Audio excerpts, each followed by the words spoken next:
Okay, we are here. We are back. We are Tankie Therapy. We are recording this on Sunday, May 18th. Um, there's a lot of things that have been happening. It's been a minute since we've done one of these. We have some regulars and we have a new guy. It's exciting. We used to be the No Jareds Club. Now we're no longer the No Jareds Club. Welcome, Jay. Jay Ware, friend of the show, longtime friend, fellow colleague in the podcasting biz. Welcome. It's happy to see you. We're happy to see you here. Do you want to introduce yourself? I mean, people everybody knows already, but do you want to introduce yourself and say, just in case people who don't know you? Sure.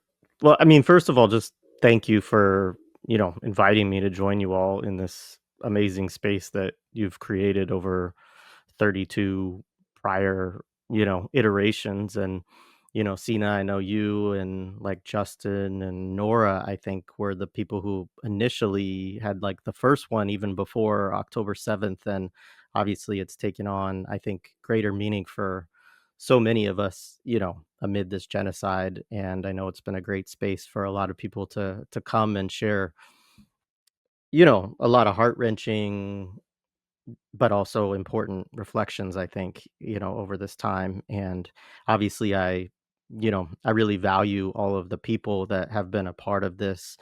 I think most of the folks who have been a part of it I've collaborated with in some form or another over the years, but there's a few that I haven't, and like I have as much respect for those folks as well, and hope to at some point. So just thank you first of all for extending the invitation for me to join you here. I feel Tankie certified finally after all of these years of, you know, being some form of rad lib or anarcho weirdo or whatever people think about me. So anyway, yeah, I host the live streams of Millennials Are Killing Capitalism on YouTube. I co-host the Millennials Are Killing Capitalism podcast. Anti-imperialism has been kind of the thing that we've tried to take as our a lane of coverage, and that has evolved in different ways and had a lot of different types of conversations over the years. But yeah, I mean that's who I am, and honored to be here with all of you. Wish it was under different circumstances, of course, but grateful for the being invited to have discussion with you all. Thank you, Jay. And well, you said it. You said it well. It'd be nicer to have this under nice. It would be better if we had this under more pleasant circumstances. But we all know that there's a genocide happening. It's increasingly accelerating, and it's reached a point where, yeah, this is the Gaza Holocaust. I mean, it's been that way for a while, but there does seem to be this new pace of killing that's begun in those last 5-6 days. The Zionists are calling it Gideon's chariots. Um, and so there's a lot of violence. There's a lot of violence, and it's rapidly accelerating. And in fact, and our media class is working in overdrive to keep it from you. It's never, and our, and the whole, not just the media class, but the entire array of this like rules-based Western order is working overtime to hide this thing from us, even though it's happening in front of us and we're watching it and it's being live streamed. So we have a lot to talk about, and it's a heavy time. But I'm glad you guys are here today. We should do these more. I feel like we probably should be doing these more than once every 6 weeks, 2 months, which seems to be our pace. People are asking for it, and so I'm gonna do our best to round up people to do these things, and we're gonna get back on the Tankie Therapy horse because it's I'm not tooting my own horn when I say this, and in fact, it's the opposite. It's more of a reflection of our times. But we're one of the few spaces that are talking about this genocide still. Like one of the few, like these realms that we're in. Which is not to say there's no podcast talking about it, but I'm saying this sort of independent media sphere that we are sitting in, that we're a part of. It's one of the only places now where you can get information about this Holocaust, even though it's in front of you, because we know that it's being suppressed. So people appreciate this platform, and we appreciate our viewers, and so we're here, and we're going to be here. We're going to keep talking about it, and so I guess that's my opening salvo. Alex, why don't you tell us how you've been doing? Yeah, thanks, Sina. Yeah, I feel like I'd be repeating everything that we've been talking about since you guys invited me to form part of this group. that has allowed me to get through this time, in the way that we can. Some of the stuff that I've been feeling or thinking about. I mean, a couple of things. One,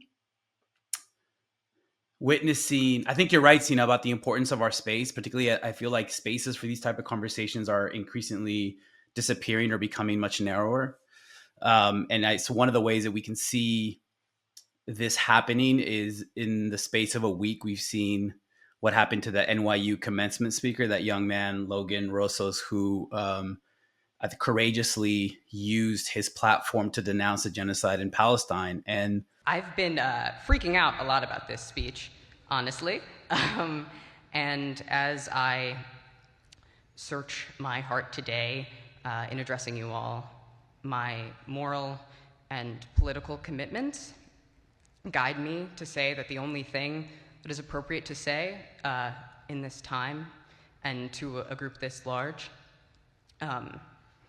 is a recognition of the atrocities currently happening in Palestine.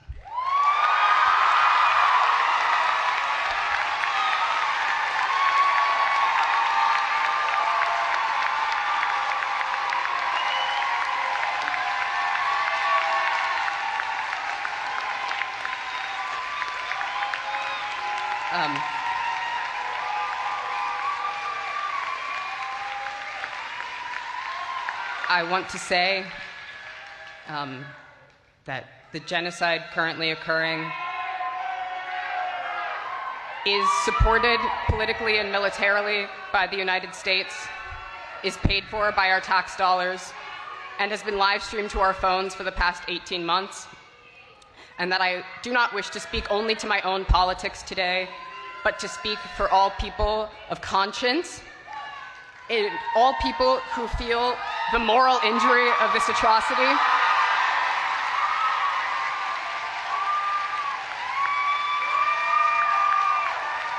And I want to say that I condemn this genocide and complicity in this genocide. Thank you to the class of 2025, and congratulations.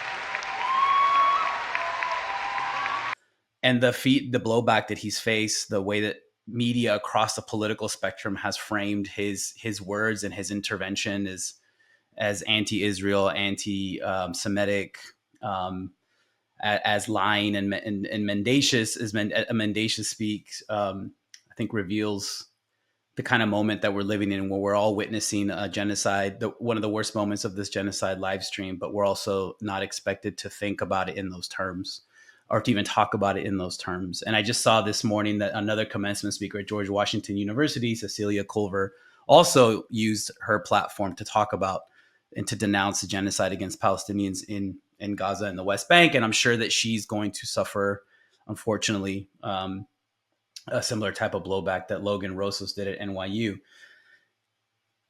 It's obviously horrible to see this, but it gives me a little bit of hope. There's a generational aspect that is happening since October 2023 in terms of who's able and who's willing to denounce and to act and to organize against this genocide in Gaza and the West Bank. That gives me a little bit of hope. But I also, watching at this point, I don't know how many electronic intifada interviews I've watched with Ilan Pape, where he said it, right? Like, we're going through some really horrific, undescribable moments before we get to some sort of more hopeful horizon. But man, this shit sucks to watch and to feel like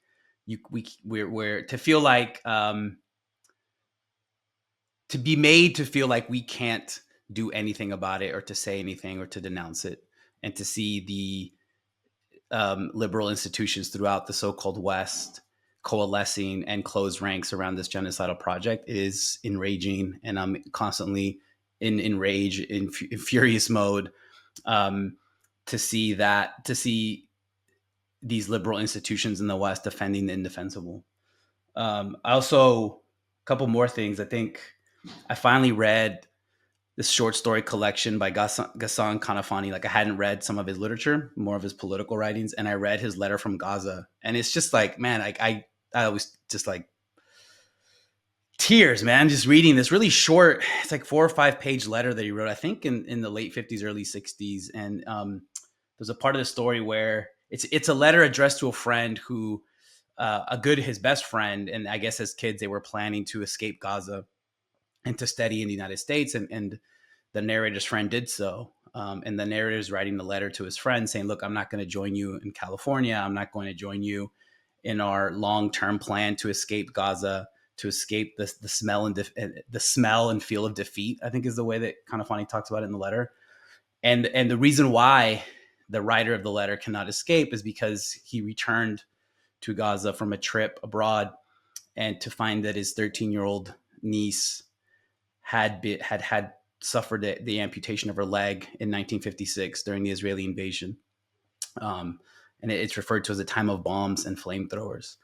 And reading that part of, it's just like, it's so brutal, because one of the things that we've witnessed since October 23, even before, but in intensified form since October 23, are the deaths of children, but also those who survive, the amputations, the tens of thousands of amputations that will scar and maim and punish these children for the rest of their lives, in the midst of a genocide that's designed to take away their lives, right? Because this genocide is also about genociding the future. It's obvious that that's what we're witnessing as well. So that letter just hit me so hard, right? And this was about 1956. This is about bombs and flamethrowers that took his niece's leg away. And in the end, the writer of the letter is telling his friend, listen, come back to Gaza. We're waiting for you. Come and learn from Nydia's amputated leg. And it's such a powerful, evocative ending and statement. And to read this in this contemporary moment, it just, at least for me, it hit me really hard. And the final thing, I've tried to do this in all of our interventions, right? Because I'm a historian, and one of the ways that I try to find some sort of footing in these unspeakable times of genocide is to think about historical analogies. And I think I was watching our friends Justin and John Elmer, the video that they posted last night on Justin's YouTube channel, and there is something unique. There is something singular about the genocide that we are watching via live stream. There is something enraging about what Justin at one point referred to maximum cowardice warfare that Israel is waging against the Palestinians. They're attacking a civilian population, a defenseless civilian population, because they cannot defeat the armed resistance. And that is something that, it's just that cowardice, it makes me so angry. Like, it makes me, I just want to spit, man. Like, I'm so angry that that's what explains, I think, and I think Justin and John are right. That's what explains the atrocities and the genocide they're witnessing right now. The military incapability of this genocidal state to defeat an armed resistance. So they're holding an entire population via genocide as hostage.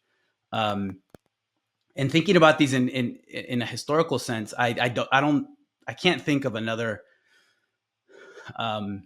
example that comes close to this one, for a variety of reasons. And I don't think we have time to get into it, but there is one that I thought about. There's in the final battle for the Spanish and their indigenous allies to take over the Mexica capital of Mexico, Tenochtitlan. It was horrific warfare. The Spaniards and their indigenous allies attacked the civilian population of Mexico, Tenochtitlan. And there's an Australian anthropologist who wrote a series of really good articles and books on the Mexica, Inga Clendenin, and she's writing about. She has an article about Cortés and this military and cultural phase of the genocide of the Mexica peoples. And toward the end of this battle, Clendenin describes how Cortés is unable to negotiate a surrender of the people, because the people for a variety of reasons, people cannot surrender. For one, the city is an embodiment of Mexica power. It's an embodiment of how they understand the cosmology. So to turn over the city to enemies is to turn over their world to their enemies. So these people fought to the bitter end. And Clendenin has this line where she says, these people who had been forced to eat grass, lizards, snakes, were turned into shadows, and yet the shadows resisted. And that line has just been haunting me since I thought about it in the contemporary context as well, because we're witnessing that. I mean, the images of starvation, of children starving, of people starving, are just horrific. What we're witnessing is a horrific genocide, while we read and we hear mainstream media sources or public figures frame it in a radically different way that adds to my fury and to my rage. And again, to go back to how you started this scene, I think this is one of the reasons why we should keep something like these talks going, because at the very least, it helps me selfishly. And I know one of the things that's really helped me throughout this process is to be in conversation with you guys through this show, but through our own individual forms of communication. Thank you, Alex. Adnan. Well, it's great to be with everybody. Welcome, Jay. I'm also a pretty recent Tankie Therapy participant, but a long The technical time. term is Tankie therapist. Okay, Tankie therapist. Yes, yes. Well, I'm, just in terms of the value of this, I do want to say that I think it's also worth thinking about sessions that aren't there to make us feel better. And so I'm thinking we also need something that I want to call struggle sessions, where we critique, self-criticize, figure out how we can do better, and get angry enough to stimulate action. Because, I can't feel better. Every day is just a struggle to, try and do something productive, to feel something more than hopeless and helpless. But the reality of the situation is what it is. And I think, I'm in Europe right now. And I used to enjoy going on trips to visit colleagues, give lectures, and be in Europe, somewhere outside of North America, and just experience a different kind of culture. But the last few years, increasingly, the weight of Islamophobia, anti-immigrant racism, and then, of course, in the last year and a half or more at this point, I can't even remember where we are in this horrible time of genocide. It has been absolutely unbearable in many ways to be here in Europe, just absolutely unbearable. Like, I cannot take any pleasure out of being in a different environment. And I see everywhere in the streets the abject, kind of look on the faces of people who look like me, because they are under so much pressure. They are just at the margins doing the work, but are made the objects of, hatred and of giving meaning to people in these societies. And it seems like the only way you can really understand this Western society, Western culture, Western civilization, if you want to call it that, is that it is held together by a history of genocide. It is currently going through the genocide, and it's held together basically by anti-Semitism, anti-Black racism, and Islamophobia. It's like these are the pillars of what makes it integral. And at the same time, what's so aggravating is how supremacist it is, how much it tries to think of itself as superior to the rest of the world. And all of those liberal institutions are collapsing, but they're still finding ways to frame and ignore and to forget. And I think one of the crucial techniques that are being used is exactly what is the larger context of Alex's point about the abuse of a graduating student who has an exceptional opportunity, recognition of their achievement, chooses to give a platform to talking in a moral and ethical way about what's happening in Palestine, is absolutely targeted. And that is that it seems like anti-Semitism is the new sort of discourse around which the West can have a political rationale of a pretense of its moral superiority by trying to absolutely forget, everything else about what's happening, and ignoring the reality. Right now, I'm in Grenada.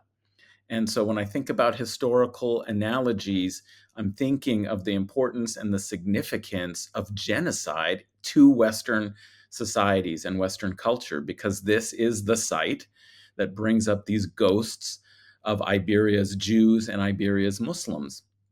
And the very fact that they made it impossible to even assimilate these people forcibly. Muslims were forcibly converted to Christianity, but that wasn't enough.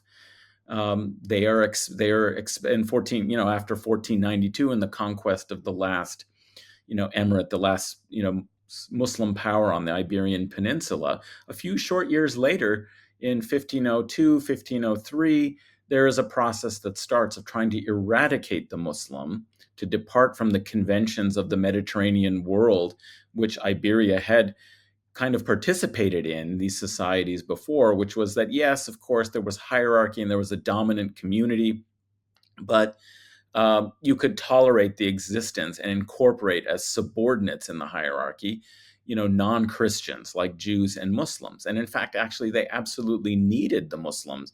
The Muslim peasantry of Valencia, for example, was in place, and was that whole kingdom of Valencia, as it was called, a region of Spain, was majority Muslim until the forcible conversions, until the 16th century.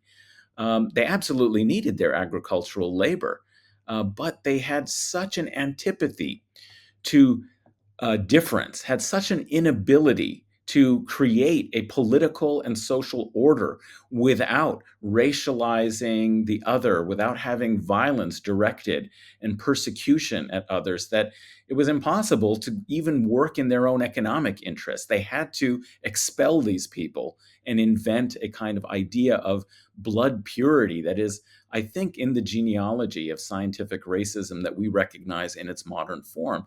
And so I'm here in Grenada. It's beautiful weather, but it's like there's lots of ghosts. And this is also a reality that has never been really acknowledged, recognized, or condemned in the history, in the history books. Even somebody like Braudel, who is a leftist historian of the Annales school, in his famous the book, The Mediterranean and the Mediterranean World in the Age of Philip II, he has a chapter on the Morisco situation, or you could say the Morisco problem, that is the community of those whose descendants were Arab, Berber, Muslims in the Iberian Peninsula. And he says, yeah, of course, all of us are on the side of the Moriscos. We feel, empathetic to the tragic history, but he rationalizes its necessity. He can't do it on economic or other sorts of grounds, on material grounds. So he says it was an unfortunate and tragic situation of overlapping civilizations. They can't really come together. And you had a mixed population. That's just not normal or natural, because he invents this idea of civilization as a historical force that you can't overcome. And he rationalizes essentially a genocide. And this is what we see. Every single liberal, practically, every single institutional figure in the West is capable of rationalizing genocide, because they have a long history, not only of doing it, but of rationalizing it. And so, I'm on my way to Istanbul after this. I don't know if I will find relief there, but I'm really looking forward to getting out of Europe, out of the West. Joe, I think you're the last one on the horn. Am I? No, we got Jay still. Well, Jay already kind of introduced himself. That's right. Hello, Jay. Welcome. Hey, Joe. I'm totally on board with what Adnan says about the about how liberals rationalize it. There's also, we're just awash with fake dissent. That that sign we all are familiar with that says, you can't have solidarity with our corpses and not our bombs. you can't have solidarity with the Palestinians if you don't support armed resistance. So that's the basic litmus test. And I think at the core of all the fake dissent we're seeing, that tries to keep this pretense of that we're living in a civilized Western society. That the core of it is just the demonization of armed resistance. I remember there's this one of my favorite books of all time is C.L.R. James, The Black Jacobins, and one of the lines he got the most flack for was he said when the Haitian slaves revolted, they were incredibly restrained. And man, he caught flack for that because what? They were restrained. How could you look at the massacre? How dare you? And I remember there was the new edition of the book that I read. He has a little footnote that says, "Yeah, I got a lot of flack for this, but I stand by it."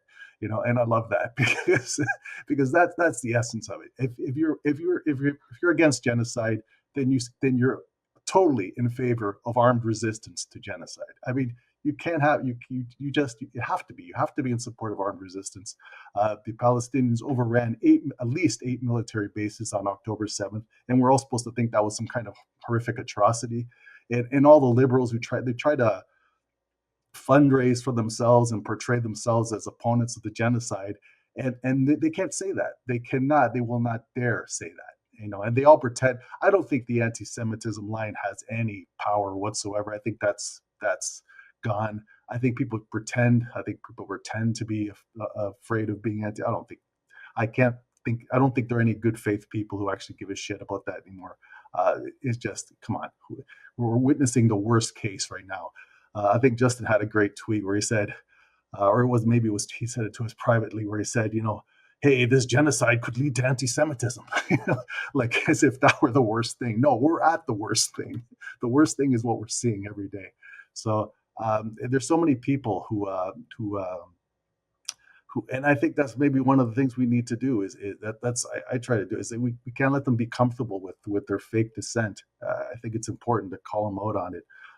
Every time Corbyn, I don't even hate Jeremy Corbyn, but every time he talks about Palestinians, I feel like saying, Jeremy, you were the fucking Labour Party leader for 5 years, and you did nothing but backtrack and try to appease Zionists. Like, can you please acknowledge that was wrong? Can you now accept that Zionism is an evil ideology?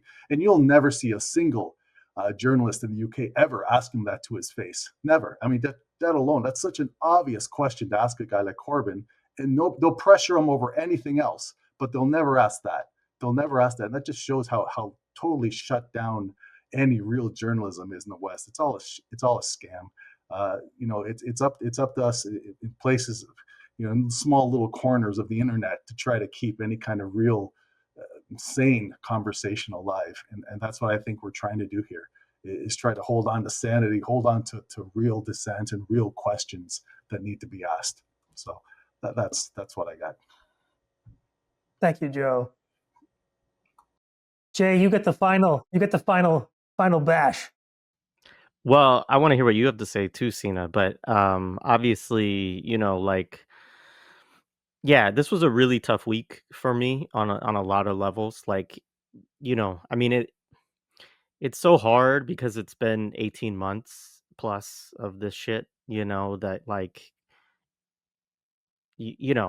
prioritizing my own psyche, it feels fucked up in its own way as well, right? Like, who cares, right? But one of the couple of things I did want to talk about is just kind of, this was a week where I felt frustrated by my own naivety at certain moments, or maybe you get these moments where you get hopeful, and I never want to lose that, right? Because I do believe in the importance of revolutionary optimism. I do believe we can't succumb to defeatism or become super pessimistic or nihilistic about everything. And you have to balance that with it's a freaking genocide, right? But you think oh, well, maybe a ceasefire is close.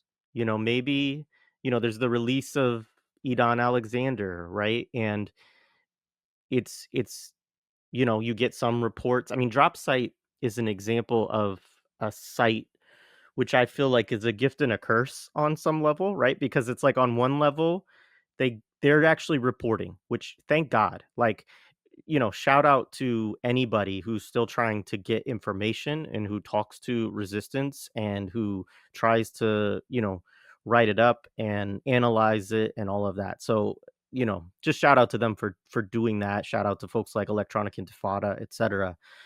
But there's also this way that because so much of what gets released is like intended to produce certain psychological effects, that it plays upon our emotions, right? And so you think, oh, like maybe this is really close.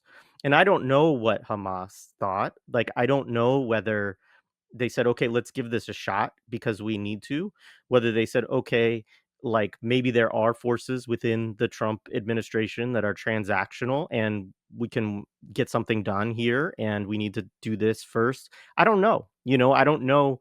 On the flip side, like what's been announced, right, is that they were basically promised that food would be coming in like immediately within a couple days, right? And that this was totally a fake news, right? Thrown out, just bullshit. So like there's all that going on. But as that's going on, you yourself can say, okay, like maybe we're close.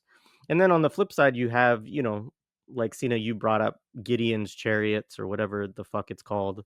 I don't be in maybe one of the historians can explain that historical reference to me. I don't know anything about Gideon's chariots, but um the you know so then you have on the flip side the massacres, like the levels of hundreds of people being killed, and the numbers are so wild that you can't keep track of them because it's like within the last 12 hours this many people have died, within the last 24 this many, 48, and they're all different numbers, right? Because nobody, like at this point, what is even trying to keep track of the level of violence that's occurring. um and you think about that, you think about the massacres, and you can start to go down the road of, okay, you know, maybe this is the final solution element. I'm with people who want to say, we've reached this level of a Holocaust. Like I agree with all of that. But there's also the read that you can have of, maybe before Israel is really ready to negotiate, to have a ceasefire, to finally end the war, that they're trying to do as much kind of final devastation for one, because it's just what they like to do, but also on the flip side of it helps them in negotiations, right? Like if they feel like it does, I mean, how much that actually impacts the thinking of the resistance, I don't know. I don't know how well they're able to grapple with the kind of psychological warfare and the real pressures that the people of Gaza are under too, right? um so you just get in this phase of like, am I being duped? All of this stuff. There's the fog of war, which Justin, I think, always does a really good job on, his show of, talking through and trying to analyze what's real.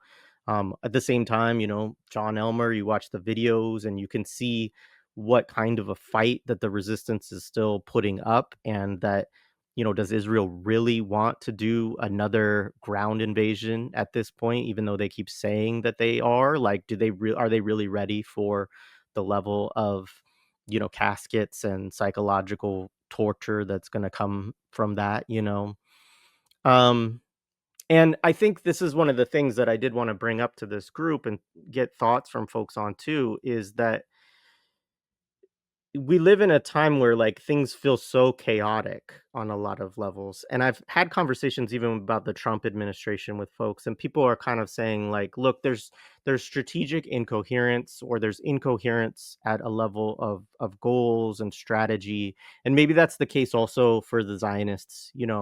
um but that's at a level of like strategy and goals. Like what I think is important to remember is that chaos is also a tactic of psychological warfare, of like, how do we get the upper hand? Well, we create so much chaos, material chaos, psychological chaos, that people just want some type of order. They want some type of peace. And they're willing then to make sacrifices that they normally wouldn't, or accept things that they normally wouldn't, because they just want it to end, right? And I mean, the people of Gaza, the people of Yemen, I think have done so much to resist that type of like temptation, which I think it would work way easier on those of us in the West. And that's more what I'm thinking about, is because I am in the West, and like, you know, even accepting like ceasefire as a demand early on, I still think that there would, like, within the West, as like the primary thing that we want to focus on, I think is a mistake even at a psychological level, because all you're sort of saying is we just want, a detente, right, between these forces. Like, we just want people to stop fighting, right? And so yeah, that's just the thing that I'm thinking about, is that I'm not clear, and this is where my own clarity, where my own what I'm thinking about a lot is just, are we seeing a lot of intentional production of chaos at a tactical level, in terms of narrative, in terms of material, all of that stuff, just as a tactic to try to set us up for what the order that is going to be put into place, right? To accept that order? Or is there actually strategic incoherence and a lack of clear goals, right? Which is another argument that I hear from people of, look, the Zionists don't know how to end this war. They can't figure out what they're going to do next. And US imperialism also is, you know Trump doesn't know what he's doing, right? Which is something that you also hear from people. And honestly, I just don't know, right? Like, I think those are both things that we have to think about and um, try to sift through together. But that's where I get lost a lot, is like, is this strategic chaos or chaos as a tactic? Go ahead, Adnan. Yeah, I thought that's a really excellent question, and it just reminds me of something that Emmanuel Ness said when we were talking with him about his very useful collection that we did a whole long series on for Guerrilla History, Sanctions as War. That one of the objectives, more broadly, is to sow chaos, to de-develop, to underdevelop, to create the conditions that prevent sovereign development. And if you think about the state of the Middle East, especially in this particular region, if we're talking about, the geostrategy for, Southwest Asia, uh, that has to be taken as something of a through line for decades now, with the US wars that you could say was incompetence in Iraq and that they blundered.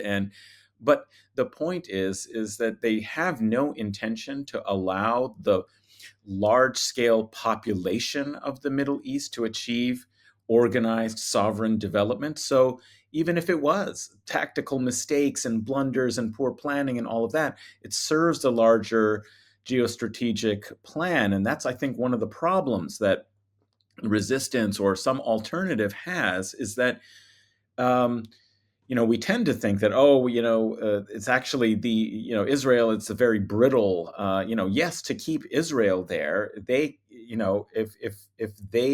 if their population can't live a kind of advanced Western consumer capitalist life and have all of the cultural affiliations with the West that they want, yes, that's very destabilizing for them. However, the US project imperially overall, even if it loses its aircraft carrier in the region, as long as it can sow chaos to prevent an organized, resistant, cooperative, region that can actually plan for its own development, then it's achieving its overall goals. And I think that's the problem for resistance, is that it requires organization, and in chaos it's so difficult to mobilize the social conditions under which people can even imagine working collectively are so difficult.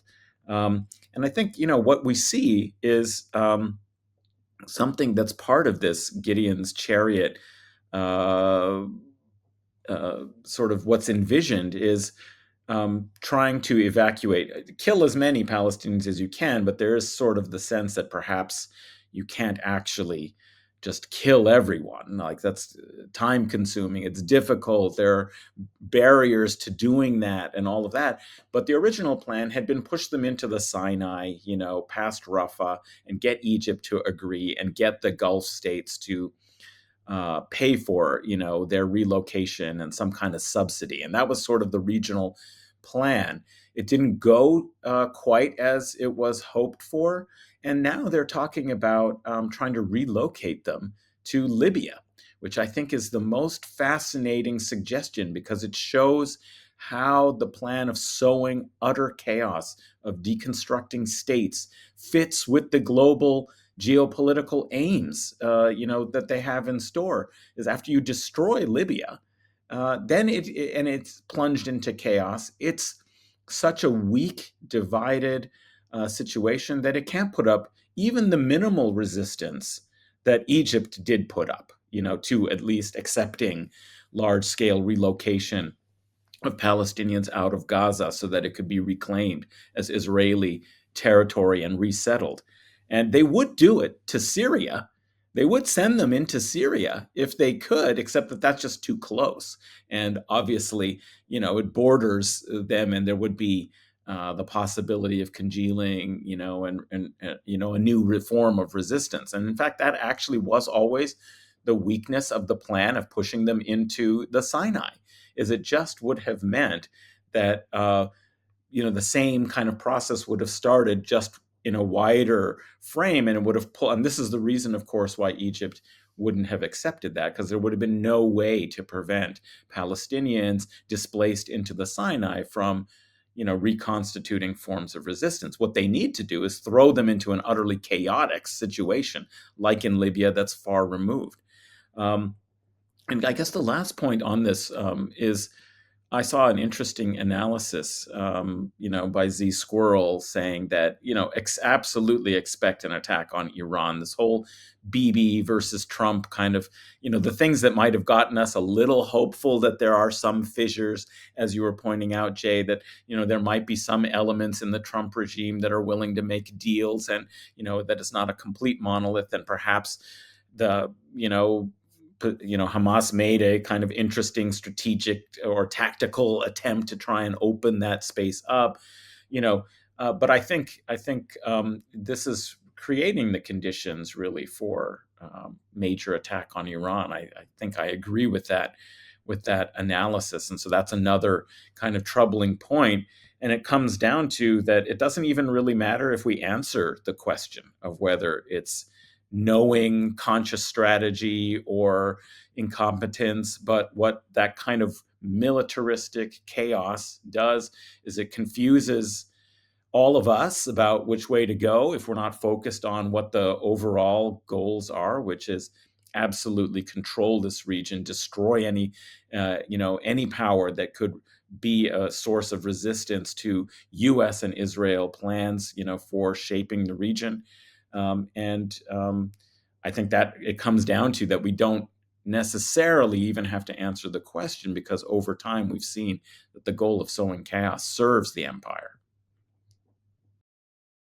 I don't know, Adnan, actually. I think chaos is obviously part of the strategy here on many levels. And sowing chaos is what Syria, that was the sort of strategy of the Syria, they called it timber sycamore, the CIA's term for the regime change war in Syria. So chaos, yes, is a weapon, but it's also a double-edged sword. Because remember, this Zionist entity is a high-tech, high-efficiency economy.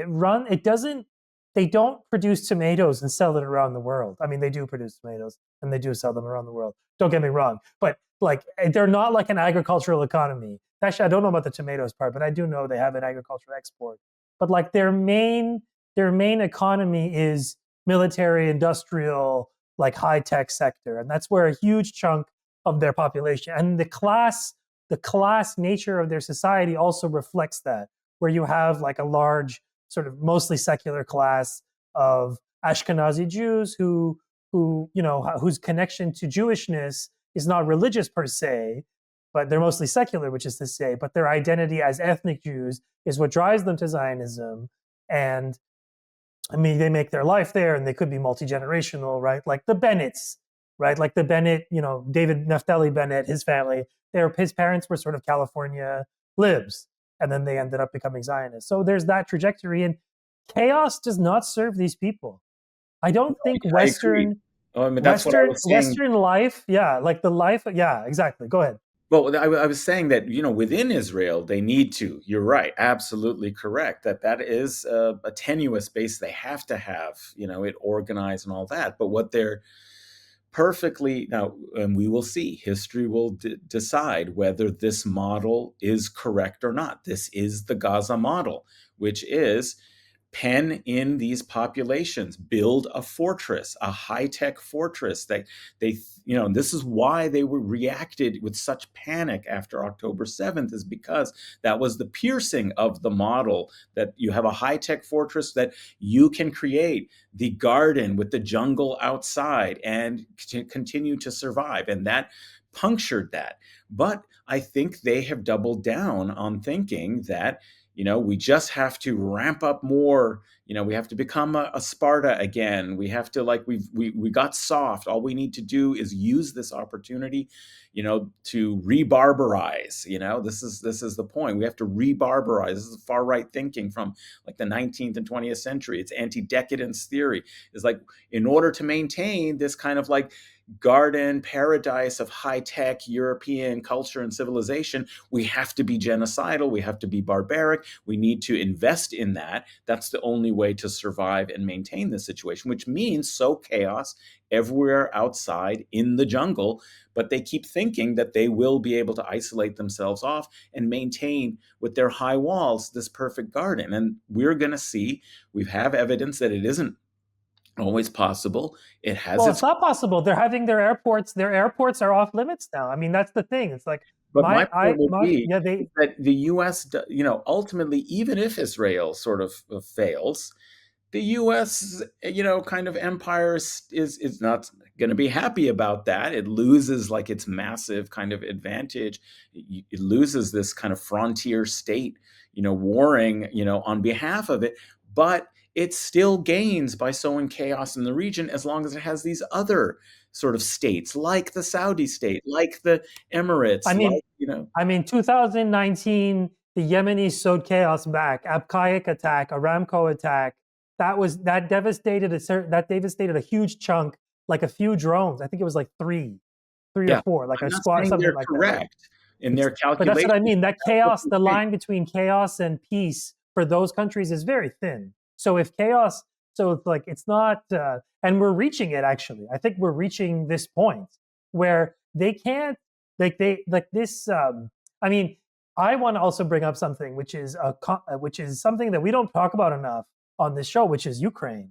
Russia is something like, big things are happening in Ukraine, Russia. And remember, the US is fighting two major proxy wars right now, right? Like, the one in Ukraine is a major US proxy war, and the one in Gaza is a major US proxy war, right? It cannot fight. This is not a permanent situation. Like, expending this number of, let's say, just in terms of the anti-missile sort of munitions on like ships or something, right? Like, they can't just, this is not Star Trek where they can just replicate those. Like, those take time, money, resources. And also, as the US has been in this trade war, right, it's lost access to the precious metals that China has. Like, this is not like, there are tectonic shifts happening against the US empire. And the violence we're watching, and in fact, the violence that's being kept from us, I think is part of the reaction of this empire to a kind of, to the ground sort of like loosening between its feet, right? That all it can do is just stomp, or send its goon state, Israel, to stomp harder, right? But that does not, just because you stomp and crush people under your foot doesn't mean you have control over the situation. Now, the US has been able to remarkably control the chaos, but Yemen is a fly in this plan, that this is like this project of American conquest. And they tried to brutalize Yemen into it. And I mean, maybe there's some other, maybe there's some, I mean, I could, like, they've already nuked Yemen before, I think, 2015, that video, and they could actually just do it again.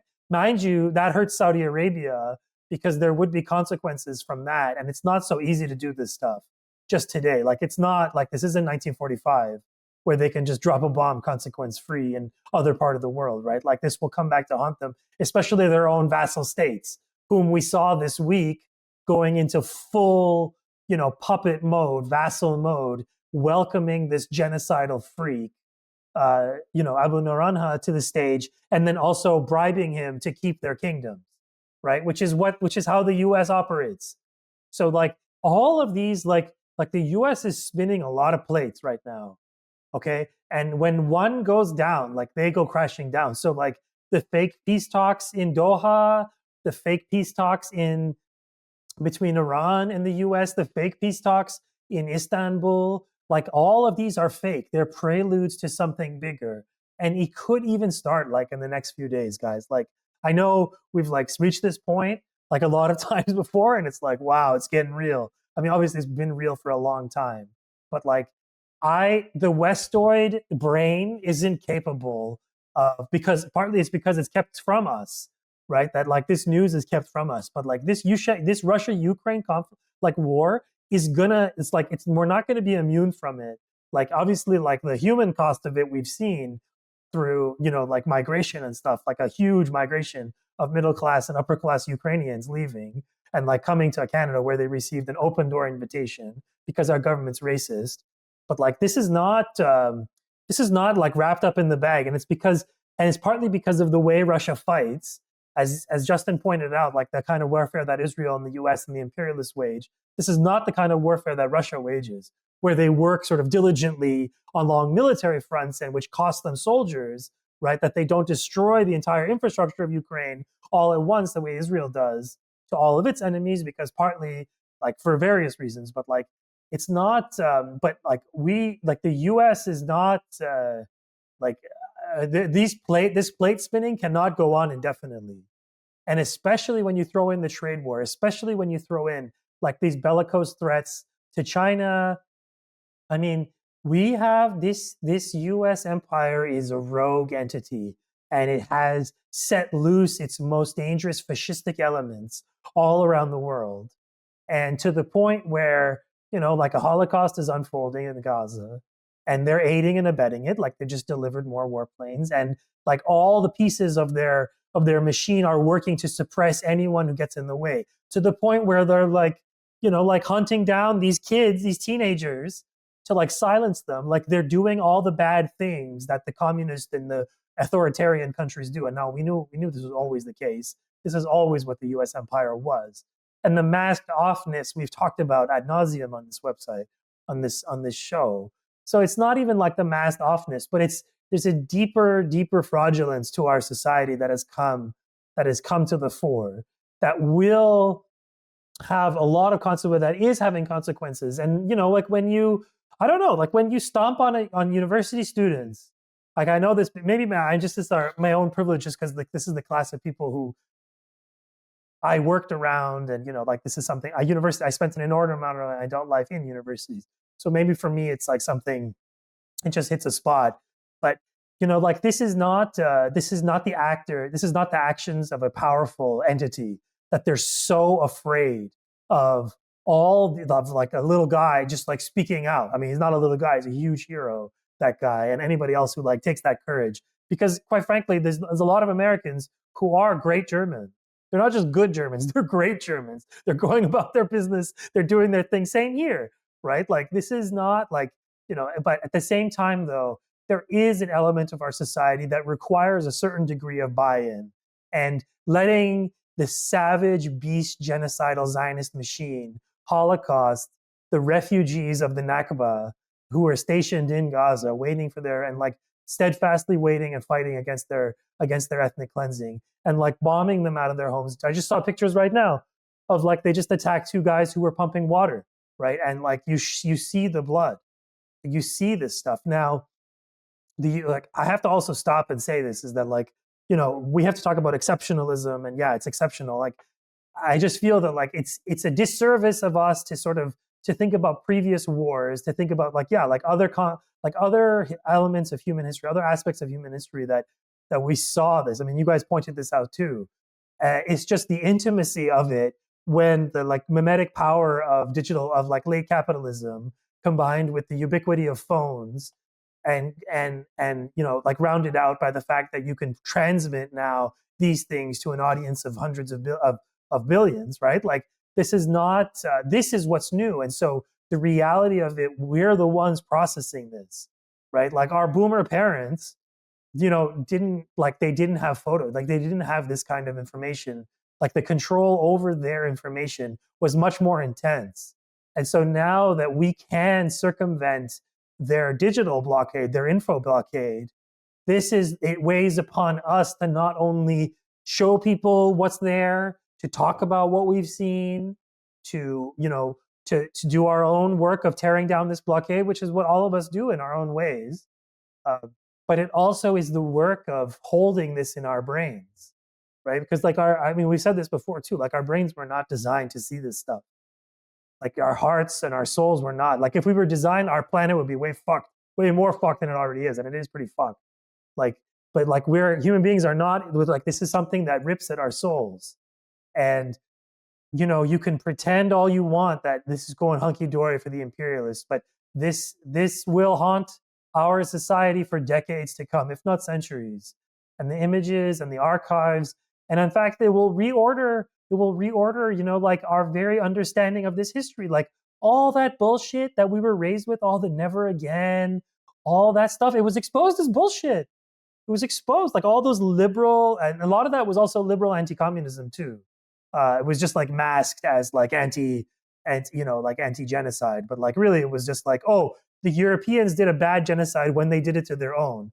The other ones around the world, those are that's just a shame. That's just roadkill on the road to modernity, right? Like that's like so that's something that we'll have to hold in our brains and throughout all of this. And maybe this show is an archive of that. Maybe the whole point of this show and why we started it. For me, I mean, obviously, I started this podcast years before. I mean, we all started our media projects years before this. But maybe we built them for this.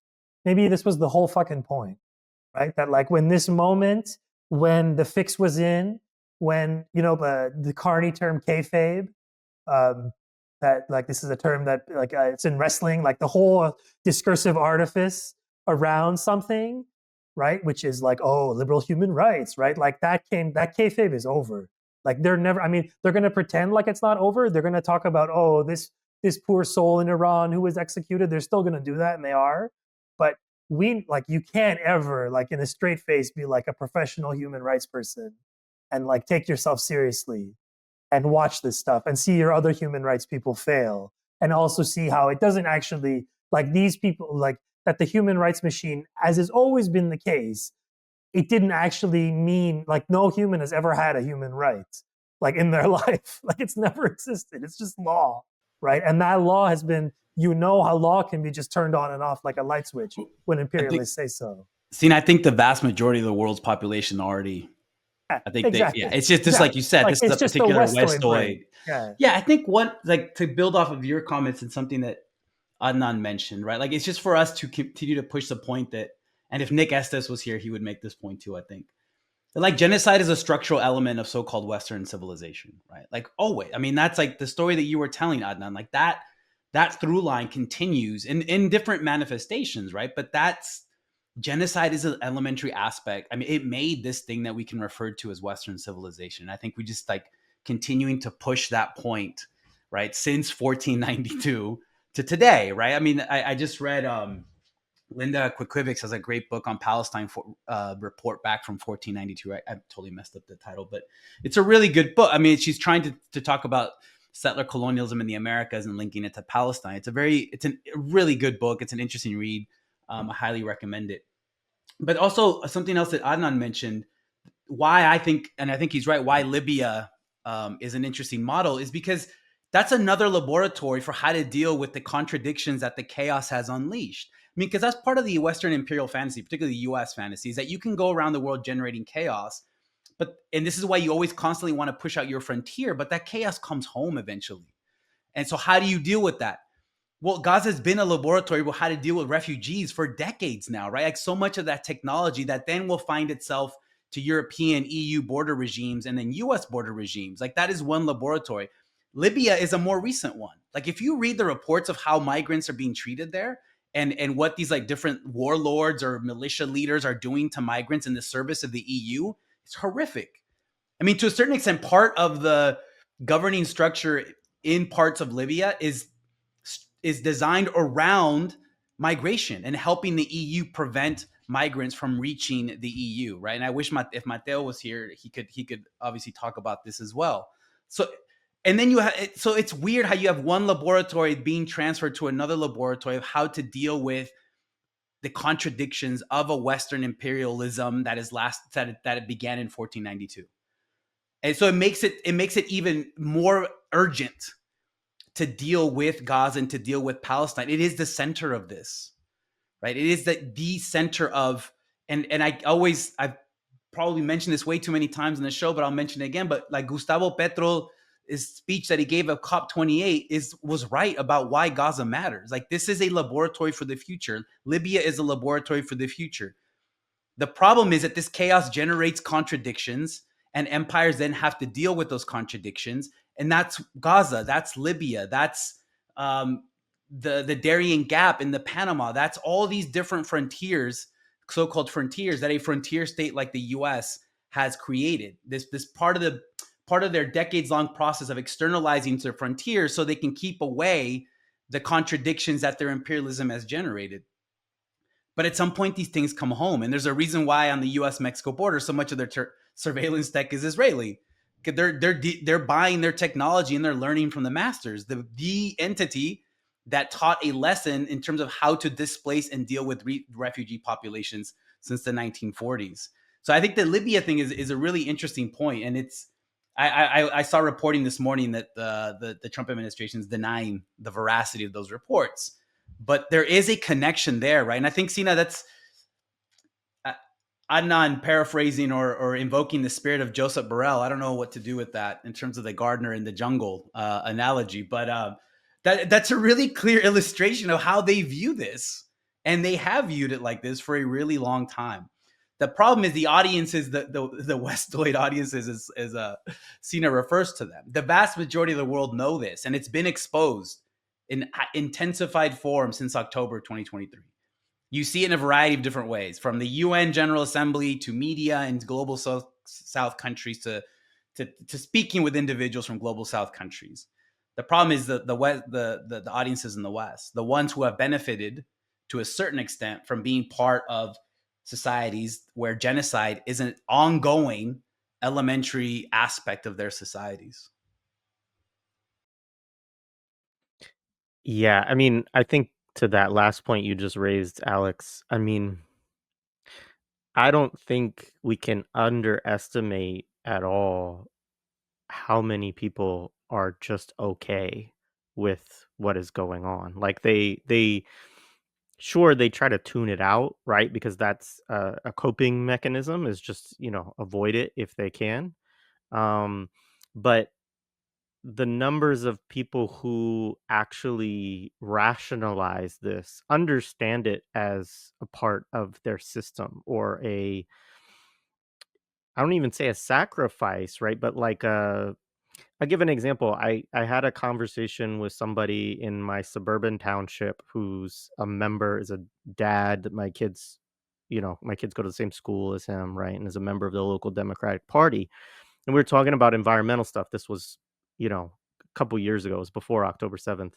And we were talking about different policy things. And, I just raised around electric cars because this was the thing that he was talking about like cobalt and the Congo. And he's like, yeah, my brother sent me a documentary. Like, it's horrible. He's like, but, I guess for us to have electric cars, like that, this is a sacrifice that, I mean, if it's just happening in one nation state, but it benefits everybody else, like, that sucks. But, so like you could see him in real time, like come up with what to him was a coherent rationalization of genocidal imperialist policy, right? And this is somebody who, again, like, is a local politician, essentially, right? And I think that that type of thinking is so promoted, right, within our media, within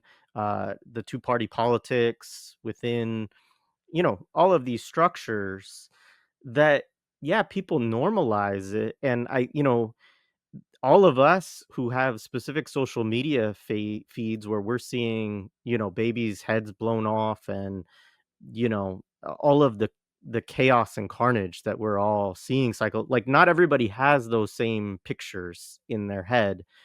And I'm not clear, even for some of them, like, if they did, they probably would just turn it off, right? They probably would just walk away from it, and again, kind of rationalize. And so that's happening on one hand.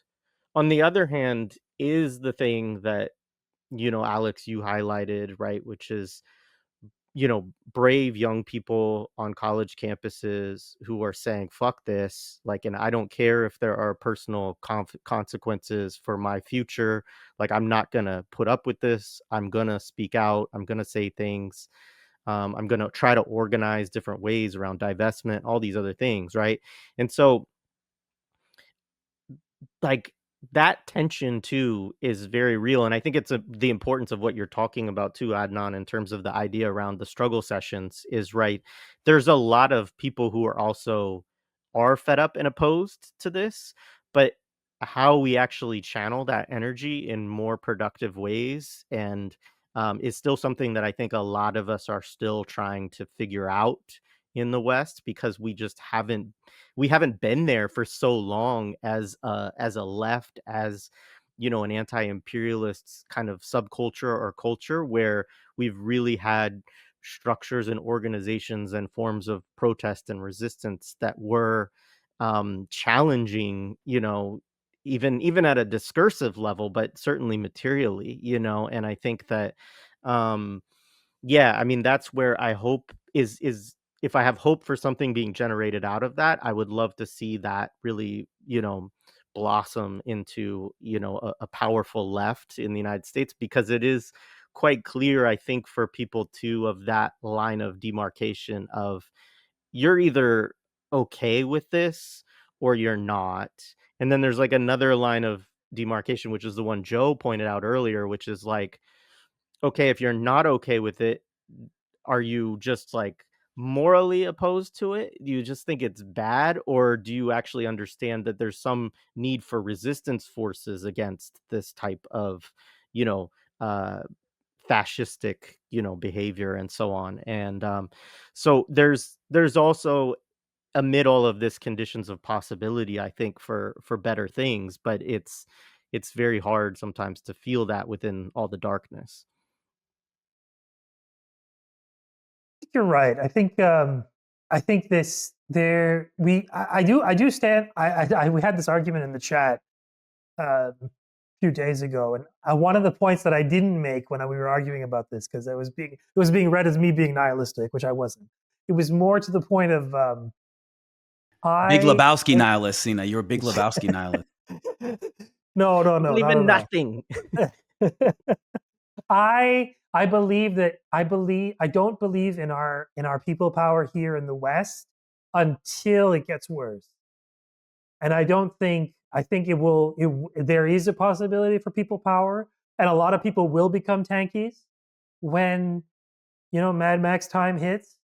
But it's then, it might be a little too late situation. Maybe not. I mean, history is an open book, I guess, and you can't sort of think. But there is a hard stop to this book, which is called ecological collapse, and this entity and the U.S. and, with its wars, is rapidly accelerating that decline. And I think at a certain level, the U.S. has its own suicidal, like the Nazis, right?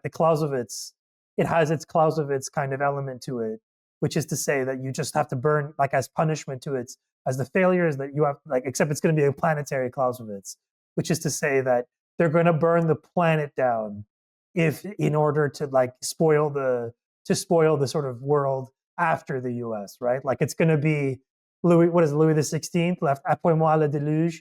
Like they're going to unleash the flood of oceans rising on us and accelerating it, and it could be that that's what they're doing. And I think, you know, it's our you sure guys, I've been seeing this scene in my head. Do you remember this really horrible movie from the 90s called Event Horizon? Like there is this scene, I have to share this image with you guys because it's basically like represents, and I don't know, maybe I'll make it the image of this episode. It's not a great image, but it basically is like, this is where we are. Like they're forcing us to watch this. And like we're the world, the good people of the world is Lawrence Fishburne. And like and Sam Neill's character, which is that horrible demon on the right, all cut up, who's forcing him to watch this. That's the US, Israel, UK, EU. And it's like that image has been coming back to me like during all of this, of like they're making us watch this to show an example. Say, if you rebel against our world order, this is what will happen to you. You see this, Gaza? You see this? You see how we're bombing people? Like this is a warning to you. Like get in line, know your role, and understand that you're part of a supply chain, and that's what you're allowed to do. Go back to making our clothes that we wear for 5 minutes and throwing out. Right? Go back to mining our precious metals that go into our phones that we use for 6 months, then we throw out. Right? Like this world order is done. Like that world order that I just described is done. And it might be that the US is doing this. This might be like a petulant, and who knows, the Gaza part was unplanned, but certainly the Ukraine part was planned. And I feel like as Tankies, and especially on this show, we have failed to adequately sort of come to terms with the meaning of the Ukraine war, partly because, the way that Russia is like this, you cannot talk about Russia in any positive way. You cannot and I have my own contradictions when it comes to talking about Russia. Like their behavior in some places is like baffling and like really worrisome, and then their behavior in other places is like, welcome in terms of destroying the US world order and like standing up to it. So it's its own, and these take, and like and this partly has to do with the fact that there's very few people who are, and to say pro-Russia is dumb, but who are not necessarily into the anti-Russian camp that everybody here in the West is, and then they elevated Ukrainians to be like the loudest members of it. But there's so few here that you can talk to. I mean, in fact, I should probably just reach out to the Russians with attitude guys, because they're one of the few that work in English. And to understand Russia's role in the decline of the US empire, I think is important, and it's something that we've failed in this conversation. I mean, I think Justin has done a good job sort of talking about Ukraine a little bit more, I feel, among of our own crew. But certainly I know that I've been kind of region centric. Now, can you be one of these like omnivorous people who like looks at the world? Like that's very hard, and very few people do it well. Justin is one of the few, I think, who does it really well, because it just takes so much, like a certain kind of mind, I think, has to gravitate towards that kind of analysis. But at the same time, though, these are all linked wars. Syria, the dirty war in Syria is linked to the dirty war, to basically the coup in Ukraine, and the sort of strange, absurd insistence on provoking Russia, which is essentially what 7 years of war in Donbass was, to get us to this point, right? Which was to get us into open warfare. Because like part of the game here, guys, understandingly, is like these states are like, people who run these states are monsters, right? Like people who run, like our ruling elite are monsters. They're like the villain of True Detective 1. It's like Eyes Wide Shut. Like these are the monsters of our planet, like demons. Do you think they care about like the destruction of this town or Gaza? I mean, if anything, they care. They're liking it. They benefit from it.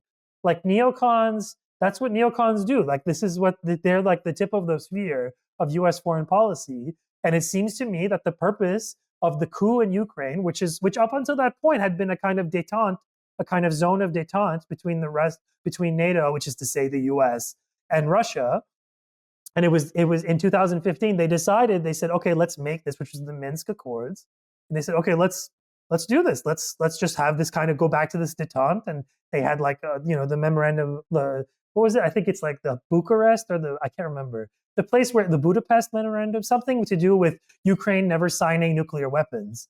And that's where they sent Zelensky to Munich to announce that they weren't going to recognize that anymore. And that's when Russia decided to invade. That was the call for Russia to invade, basically saying we're going to acquire nuclear weapons, right? And that happened at the Munich conference, where 15 years earlier or 17 years earlier, Putin himself went and made his break with the West, right? Which, in a speech that people forget, which was like basically saying there's like unlimited conflict in the world. And that was him kind of throwing down the gauntlet to the West and saying like, okay, we've tried to kind of share this moment with you, that we're not just going to be vassalized, which is what the plan was for Russia.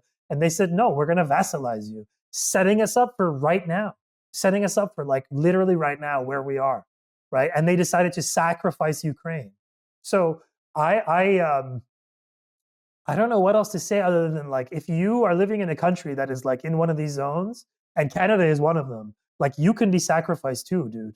Like you're going to be sacrificed to this world order. Like it's nothing. They will not like worry about like your life, your rights, anything. Like our Westoid, like at the end of the day, our ruling class will sacrifice us too gleefully if it means protecting their important resources.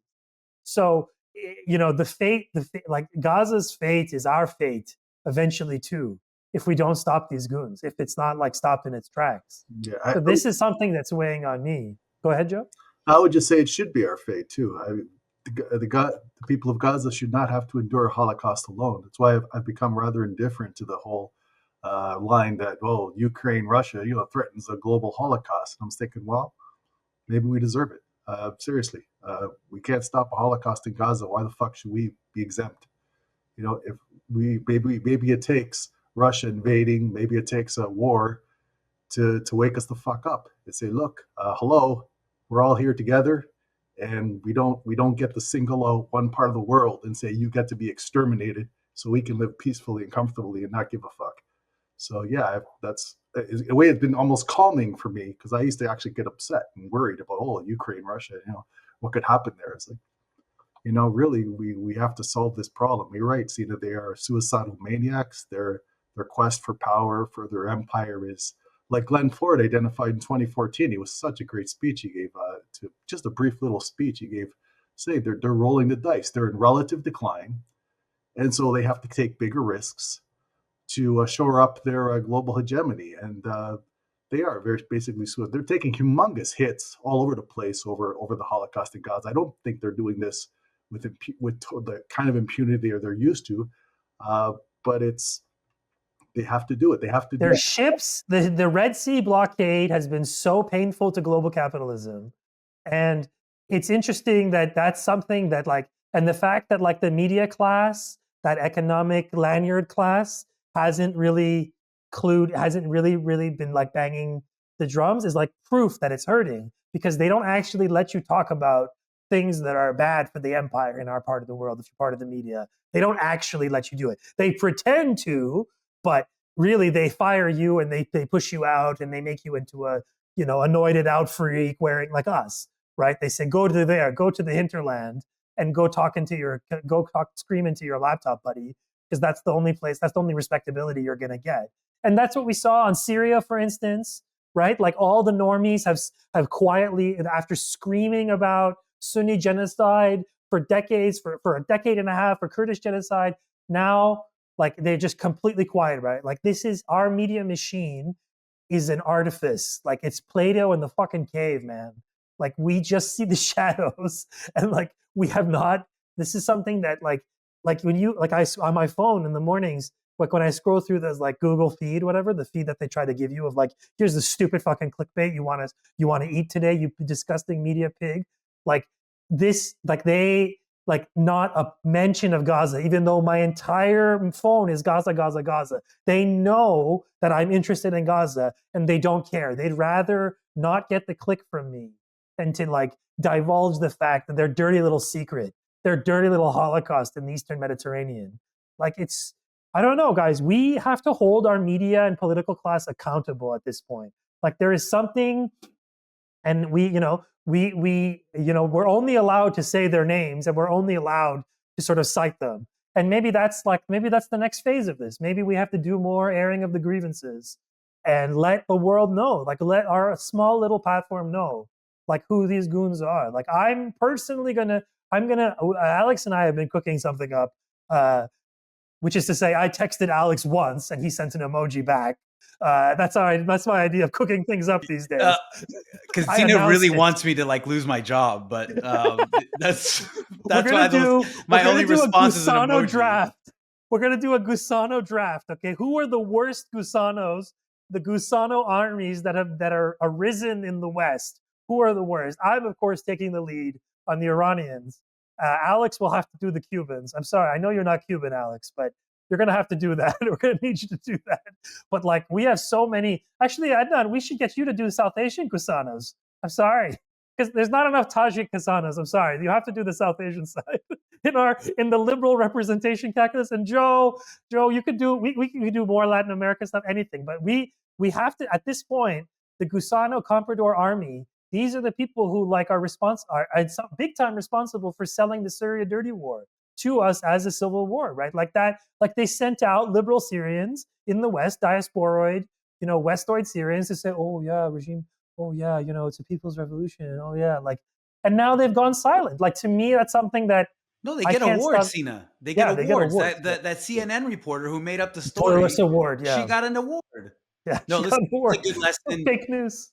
A good lesson to say no to Sina once in a while. When he comes up, like as a joke, I said, hey, it'd be really funny. Have you watched Chappelle's racial draft? Like if we did that, but like compradors in the West. Idea. And then, so Sina wants me to lose my job. No, we're gonna do the who are the worst Gusanos, because I don't know.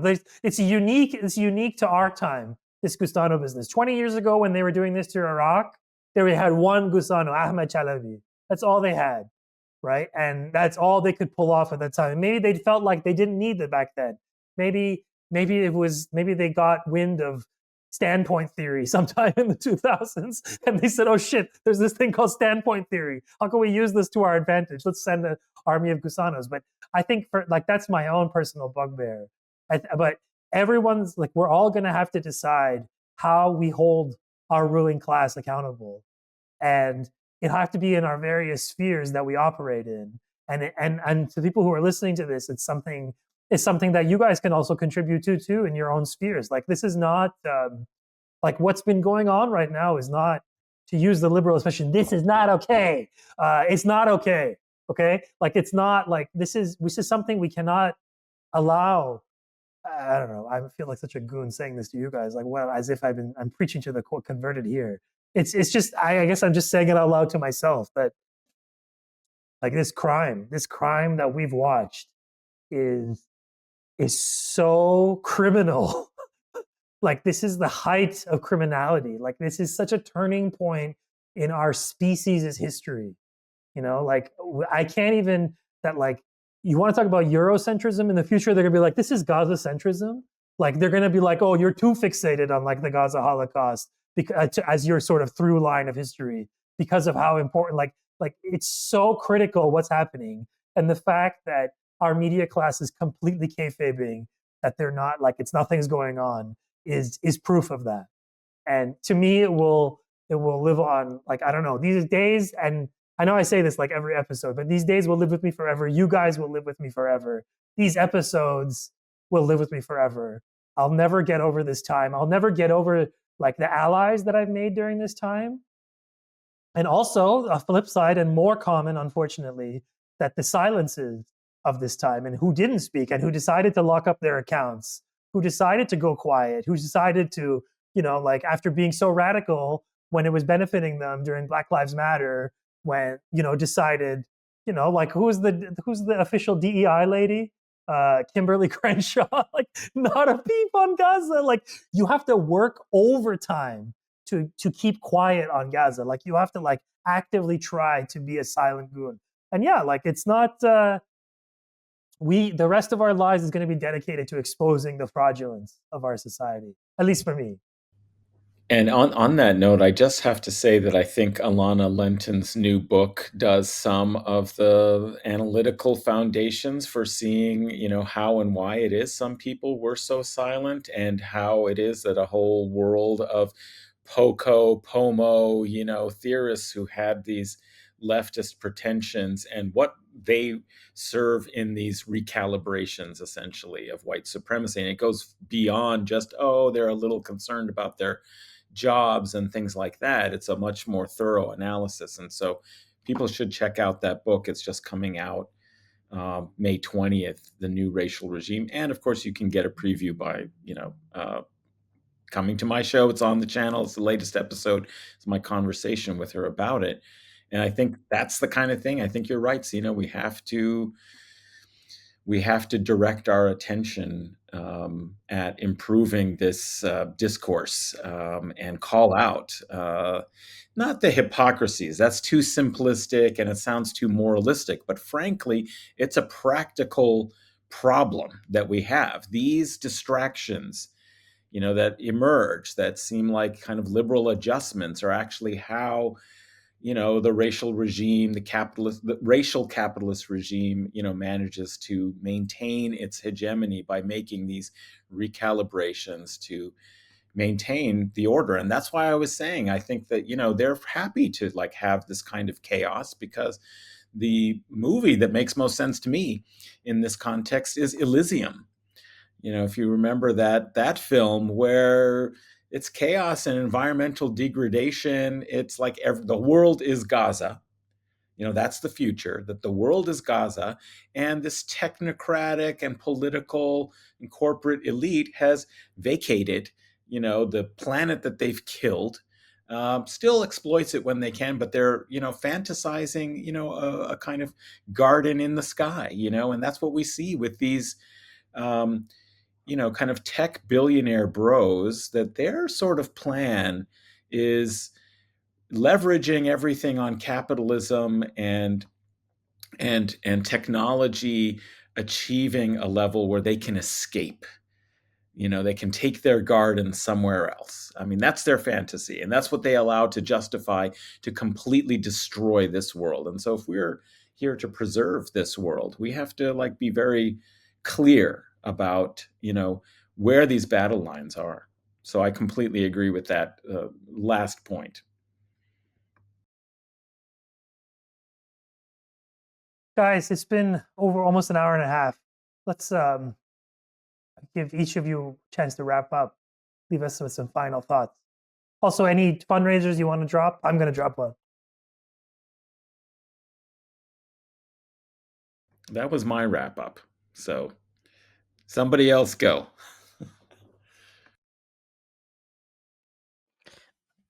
Yeah, shout out to the Samir project. That would be the one I point people towards. Obviously it's, I encourage people also to support individual fundraisers, of course, but the thing I appreciate about them is that they, try to do stuff at scale. They get enough support that they can, buy rice or buy flour or whatever, and make as many meals as they can for people in Gaza. And, I think the difficulty that I have psychologically, even around fundraisers in this time, is the siege has to be fucking broken. That's the, otherwise you're just asking people to pay more and more money for less and less goods that are not enough to serve all of the population. And so obviously we have a duty to continue to support them nonetheless. But I think the biggest thing that just has to be cracked is how can this siege be broken? And that's not to say that's a maximalist goal. That's just the fucking lowest bar in the world right now.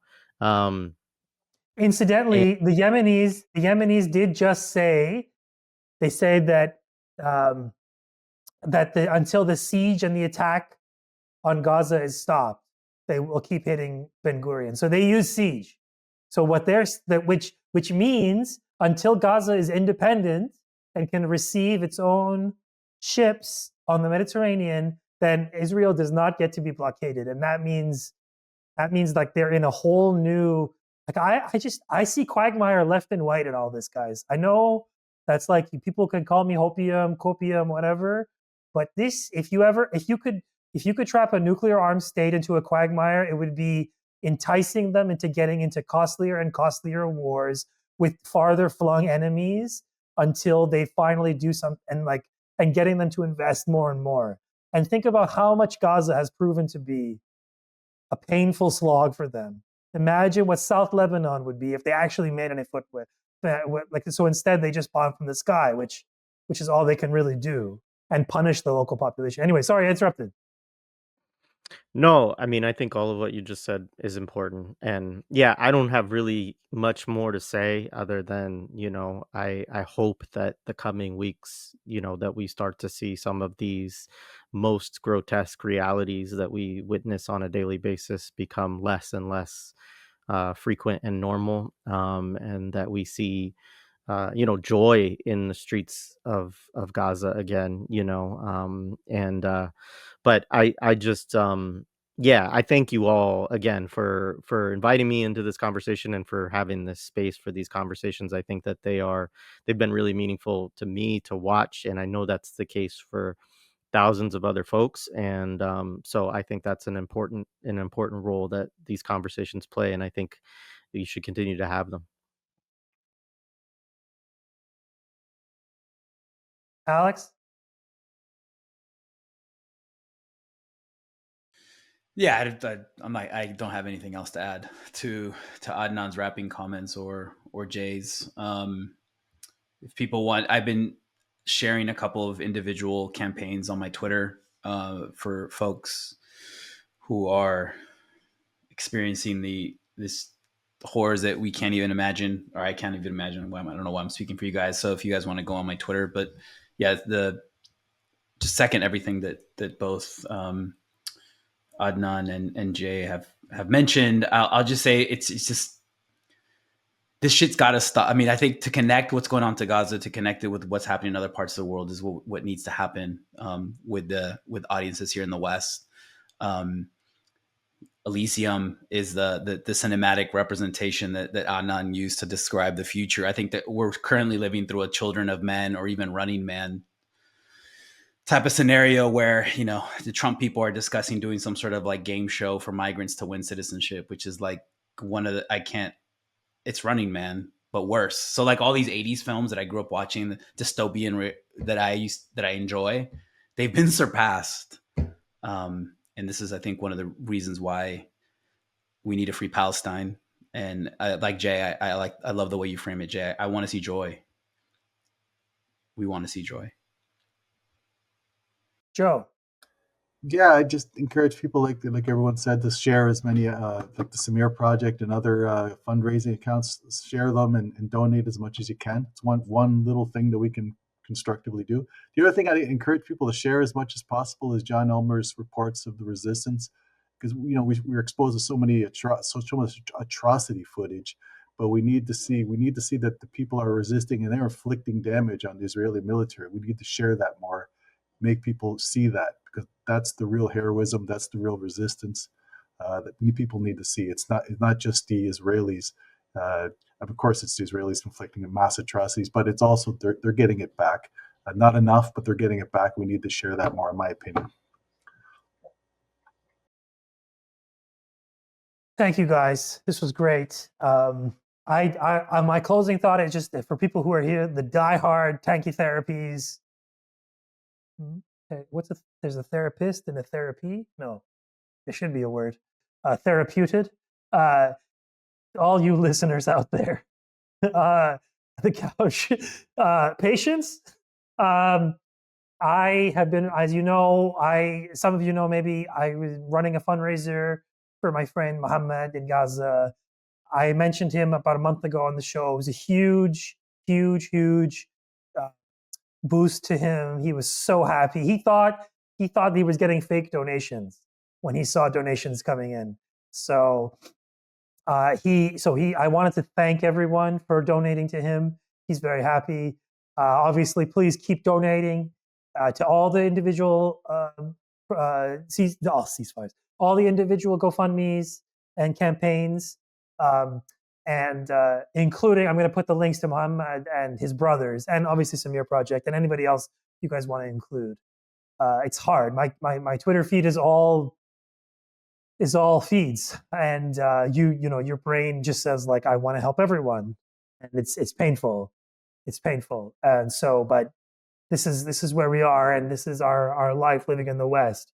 So I thank you guys. I thank you for your time.